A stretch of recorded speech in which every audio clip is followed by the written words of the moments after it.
ماشاء اللہ، اتنا مختصر اور خوبصورت پروگرام آپ نے دیکھا۔ یہ کوئی تقریر کا موقع نہیں ہے، محسوس کرنے کا موقع ہے۔ میں اپنی زبان سے کیا کہوں، آپ نے خود اپنی آنکھوں سے دیکھا۔ یہ بچے جو انگلش میڈیم اسکول میں پڑھتے ہیں، جن کی تعلیم کا آغاز ABCD سے ہوتا ہے، اور A فار ایپل اور B فار برڈ کو سکھایا جاتا ہے، وہ بچے آپ کے سامنے نماز کا طریقہ، استنجا کی سنت، کھانے کی سنت، سونے کی سنت، اور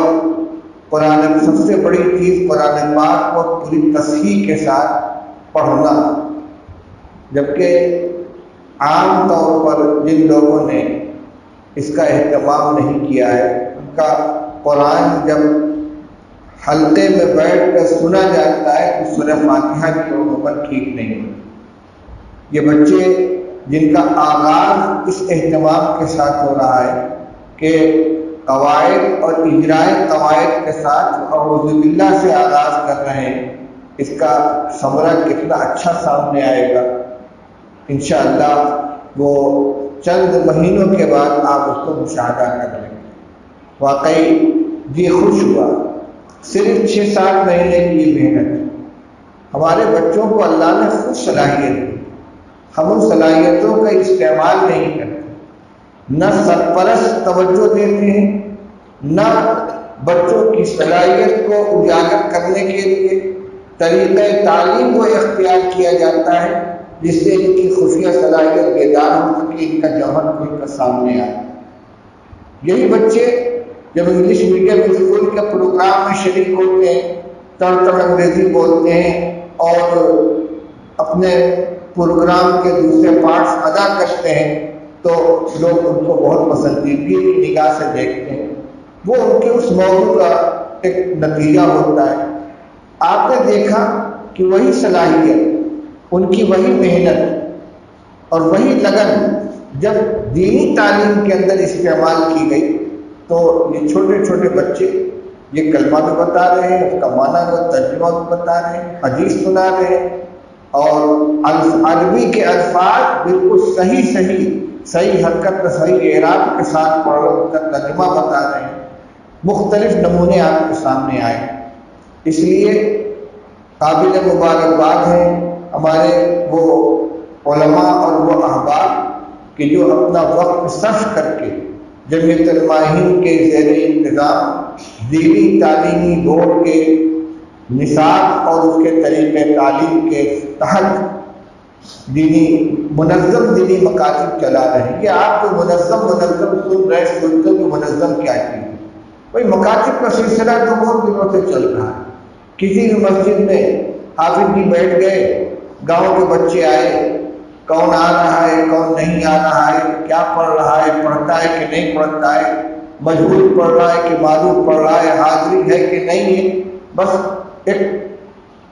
گاڑی سی چل رہی ہے۔ لیکن یہ پورے ملک کے اندر ایک طرز پر، ایک نصاب، ایک طریقہ تعلیم اور ایک سسٹم سے پڑھائی ہو رہی ہے، جس کی ہدایت مرکز سے دی جاتی ہے، اساتذہ کو اس کی ٹریننگ دی جاتی ہے، اور جو نصاب کی کتاب ہے ہر سبق سے پہلے اس کی ہدایت ہوتی ہے کہ اس کو کیسے پڑھانا ہے۔ بچوں میں شوق پیدا کیا جاتا ہے، جذبہ پیدا کیا جاتا ہے۔ یہ موضوع بار بار ہمارے سامنے آتا ہے کہ ایسے وقت میں جب کہ باطل پوری محنت کر رہا ہے ہمارے ایمان اور عقیدے کو ڈائنامٹ کرنے کے لیے، خاص طور سے جو نئی نسل ہے، جو نونہالان امت ہے،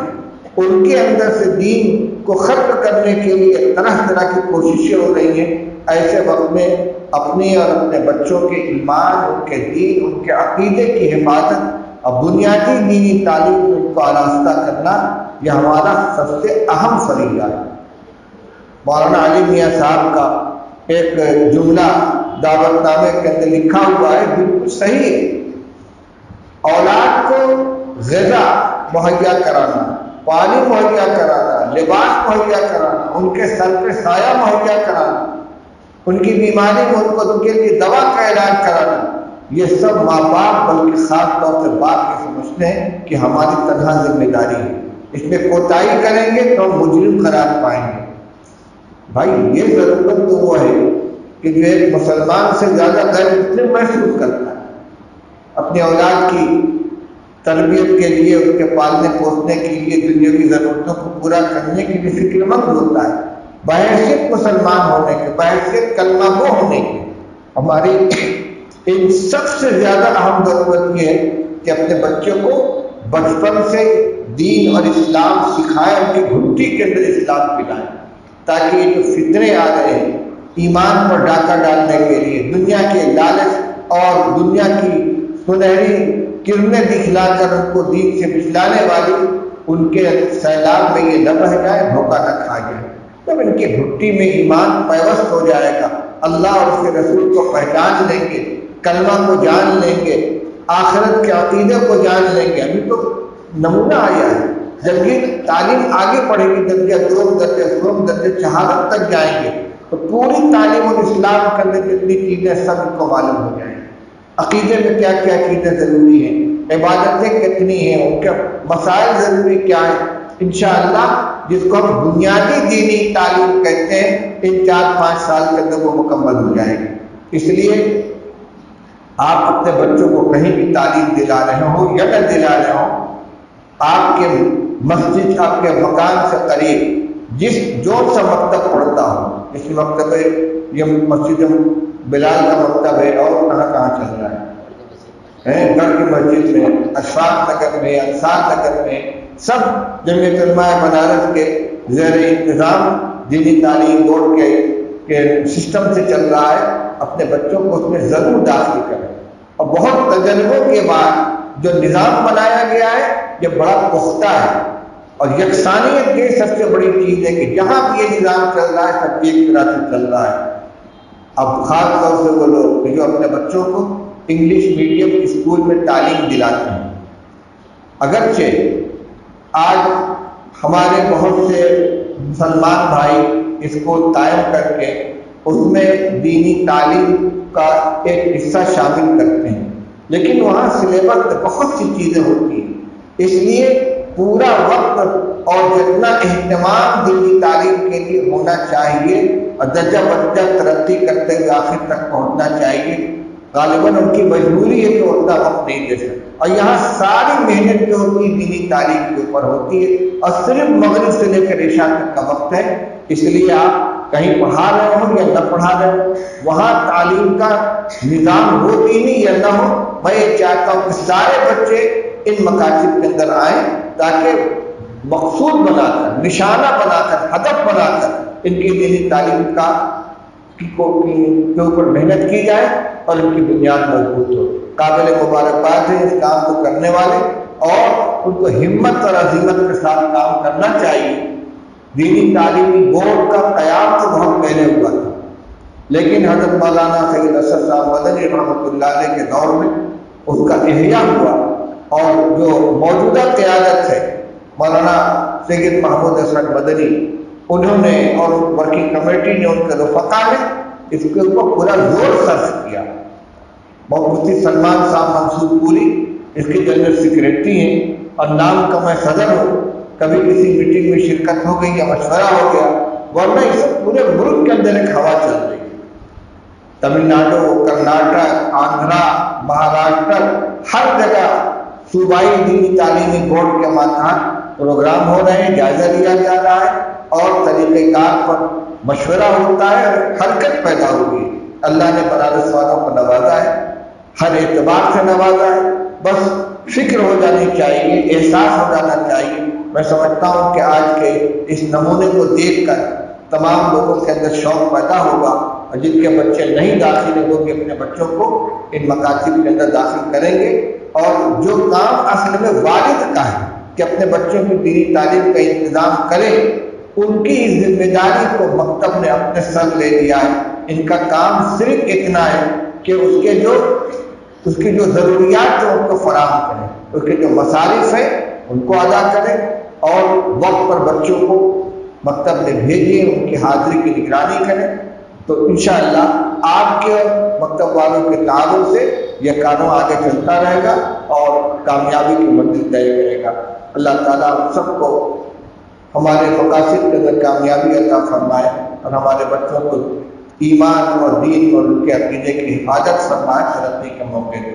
وآخر دعوانا الحمدللہ رب العالمین۔ اگلے سیشن کے لیے ابھی تو آپ نے دیکھا سالانہ امتحان ہو گیا، نتیجہ بھی آ گیا، انعامات بھی تقسیم کر دیے گئے۔ اگلے سیشن کے لیے کل ہی مغرب بعد سے یہاں داخلہ فارم تقسیم کیا جائے گا، چونکہ ابھی جگہ بھی محدود ہے اور ایک کلاس میں تعداد بھی محدود رکھی جاتی ہے، اس سے زیادہ ایک کلاس میں بچے نہیں ہو سکتے، اس لیے جلد سے جلد پہلی فرصت میں اس بچوں کو داخل کرانے کے لیے کل ہی حاضری دیں، فارم حاصل کریں اور فارم کی کھانا پینے کے بعد داخلے کی کارروائی مکمل کرائیں۔ مغرب بعد انشاءاللہ یہاں پر ذمہ دار موجود رہے۔ اور کچھ کہنا ہے؟ دعا فرمائیں۔ اللہم صلی علی سیدنا مولانا محمد وآلہ وصحبہ وسلم۔ یا حی یا قیوم برحمتک نستغیث اصلح لنا شأننا کلہ ولا تکلنا الی انفسنا طرفۃ عین۔ اے اللہ تیرے دین کو پھیلانے کے لیے، ان بچوں کے اندر دین کا جذبہ بیدار کرنے کے لیے، دینی علوم سے آراستہ کرنے کے لیے جو ٹوٹی ٹوٹی محنت ہو رہی ہے، اے اللہ اس کو قبول فرما دے، اے اللہ اس کی نصرت فرما دے، اے اللہ جو نوجوان، جو علماء، جو ہمارے بھائی اس کام میں لگے ہوئے ہیں، ان کی پوری پوری مدد فرما، حوصلوں میں قوت پیدا فرما، ذرائع اور اسباب مہیا فرما، اور اس طریقہ کار کا نفع تمام لوگوں کے اوپر کھول دے۔ ہر بچے کو اے اللہ اس کے ایمان کی حفاظت فرما، عقیدے کی حفاظت فرما، ضروریات دین سے اس کو آگاہ فرما، زندگی سنت اور شریعت کے مطابق گزارنے کو سیکھنے کی بھی توفیق عطا فرما، اس کے مطابق عمل کرنے کی بھی توفیق عطا فرما۔ ربنا آتنا فی الدنیا حسنۃ وفی الآخرۃ حسنۃ وقنا عذاب النار۔ وصلی اللہ علی النبی الکریم برحمتک یا ارحم الراحمین۔